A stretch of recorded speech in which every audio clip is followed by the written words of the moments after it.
You're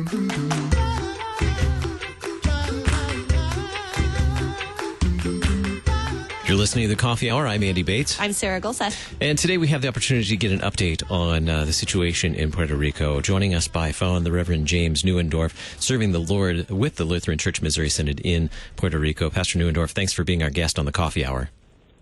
Hi, thank you. Tell us about the ways that the Lord has given you to serve, you and your wife, Deaconess Crystal, serving in Puerto Rico. Tell us a little bit about the background of the mission work given there. Yeah, thank you.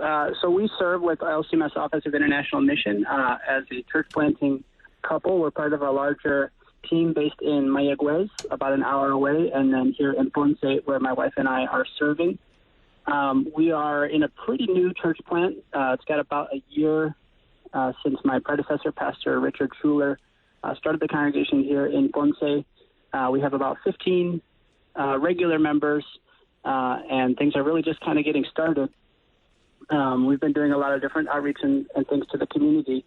And interestingly enough, a lot of the initial work that was done to plant this congregation was through response to Hurricane Maria.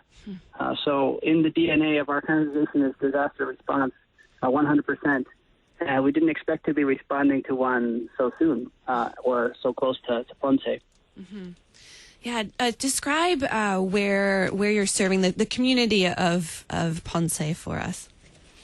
Yeah, so the city of Ponce is a really unique, very culturally oriented city. We're very proud of our museums, and there's a lot of, I guess you could say, civic pride here about the city of Ponce. It's about the size of Fort Wayne, Indiana. It's a big enough city to have a couple of hospitals and to definitely be considered a big city for the southern end of Puerto Rico, but it's small enough that you know people everywhere you go. So we've been able to benefit a lot from that too, connecting with people all throughout the city. People know who we are. Congregation is right in the downtown area of Ponce. We actually just moved this last month, the 1st of December. We celebrated our first worship service in our new sanctuary, multi-purpose center that's part of our new Mercy Center work. Just had the lights turned on, and now they're off. So there's a lot of things been going on, but right in the heart of the city, and hoping to serve all the people that were affected from Hurricane Maria. And now, of course, we're adjusting to the new situation. Yeah, we've all, of course, have been hearing about the earthquakes and praying for you and for everyone that's there in Puerto Rico through this event.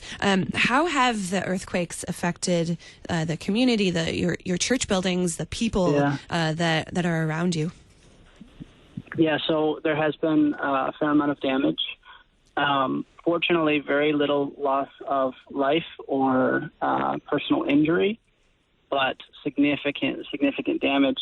One of the things that I told our supporters before we came to the field that we were going to be dealing with here in Puerto Rico is even the hurricane was not the only disaster. There's been huge economic problems, political problems here that then were exacerbated by the hurricane, and the amount of stress and anxiety that people were feeling even now is a lot of what we've been responding to is spiritual care and mental health following the hurricane. And so people were at a very, very high level of stress during this last hurricane season.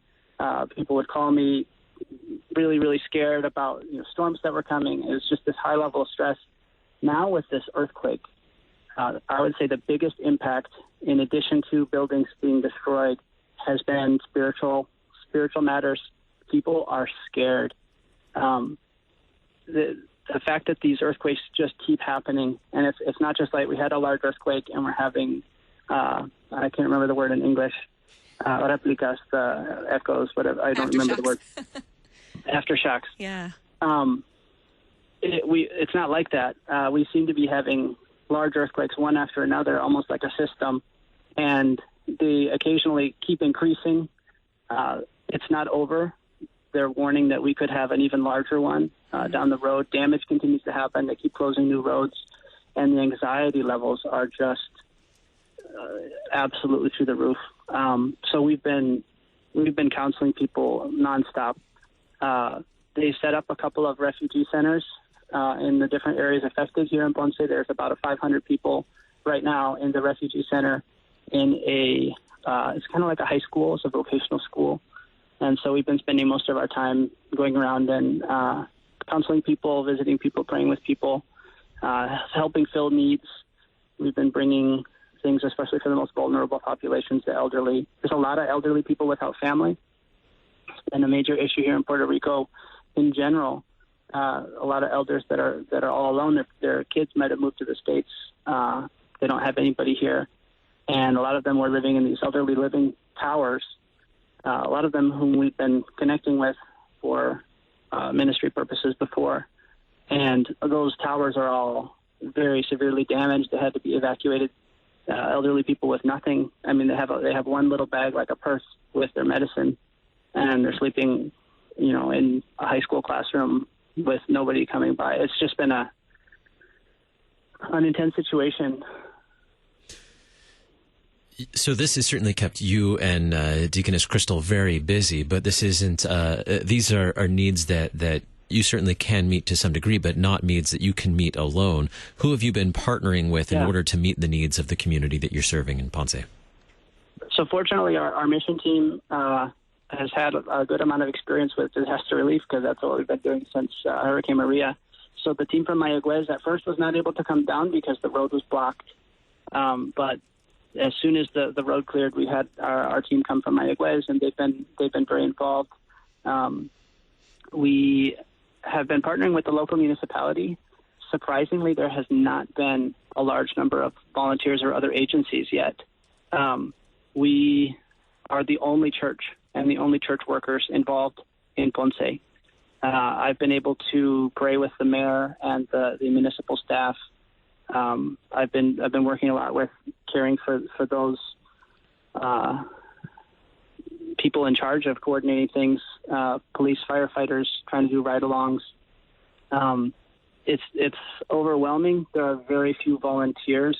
There are a couple of Puerto Ricans who have been able to come out and help. Red Cross showed up yesterday, but yeah, it's been kind of slow to get the larger agencies involved. We're looking forward to the arrival of our LCMS disaster response assessment team at 4:00 this afternoon.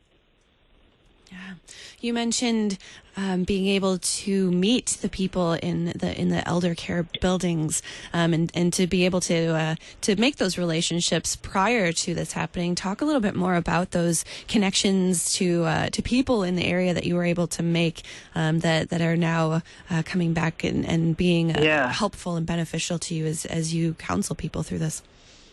Yeah, it's been very clear to us that God knew many months in advance, obviously, about this earthquake, and has been preparing us. We had been meeting a variety of different people and having connections for ministry in some of these elderly towers. We actually had a gentleman come into our church and say, "No one visits us in this elderly facility. Please come and visit us." So, okay. So we went out there. I said, "Well, why don't I just meet with you?" I got there, and there was a sign that said, "Pastor James Neuendorf will be visiting with us here in this tower." And they had all the residents come down, and I gave a surprise Bible study. And we've been going back every week and building relationships there. And when we found out that the area near our new church facility and Mercy House facility was severely damaged, we immediately went to go check on the elderly living facility and found that it had been evacuated. When we got to the refugee center, I talked to the municipal coordinator, and she said, "You know where I really need help is I have this group of elderly people from this one tower called Campeche, and they have no one. And I need you to do everything you can for that group." And it just so happens that's the group we've been visiting every week for the last couple months. So when we were able to go, they all know us. They were able to have one face that they know in this whole crazy situation. The same with people we've been working with in the municipality for bringing support for houses destroyed by Hurricane Maria. Ran into a bunch of those volunteers and just different people that all know who we are because of our previous work with Hurricane Maria. And so we're able to plug right in. It's almost as though all the doors are opening. As tired as we are for walking through them, we haven't hit any closed doors yet. Looking forward, I know you'll be meeting with LCMS Disaster Response soon. That will, I'm sure, help you develop a plan of where you'll go from here. What do you anticipate being some of your greater needs in the days, weeks, and months ahead? Yeah, in the immediate situation, it's all about spiritual care, and of course, filling holes where we are able to.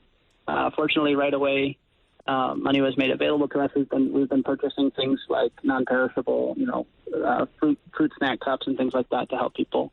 And we got some pillows for the elderly, things like that. But we're really focusing on spiritual care. One of the other amazing things that the Lord prepared us for, this last summer, we put on a VBS in one of the government housing projects, and we decided to use as a curriculum disaster responses Camp Courage. And so our whole congregation learned how to put on this VBS. And we're fully trained, and we have all the materials and everything for this VBS designed for children who have been through a disaster. So right now, in this, starting this weekend, hopefully on Friday, or tomorrow, I guess, Thursday, starting tomorrow, we hope to put on that VBS, and it just so happens we all have done it before. So we're all really well prepared for that. And yeah, doing stuff with children and families, working with the elderly, trying to do spiritual care. We're hoping to extend out to some of the other camps. We're focusing, of course, in Ponce, where we have the congregation first, but some of the other camps in places like Yauco, Guayanilla, and Guanica, the areas were hit much harder. They were even closer to the epicenter. There's fewer people in the camps, but we hope to get out there and provide some spiritual care as soon as we get some more pastors done here. The Reverend James Neuendorf, serving the Lord in Puerto Rico. Thank you so much, Pastor Neuendorf, for being our guest on the Coffee Hour and giving us an update. You certainly will be in our prayers. Thank you. I'm Andy Bates. I'm Sarah Golseth. The Coffee Hour with Andy and Sarah is a production of KFUO. To support the Coffee Hour and KFUO Radio, visit KFUO.org. You can also text KFUO to 41444 or send an email to gifts@KFUO.org. And you can call us at 800-844-0524. KFUO. Christ for you, anytime, anywhere.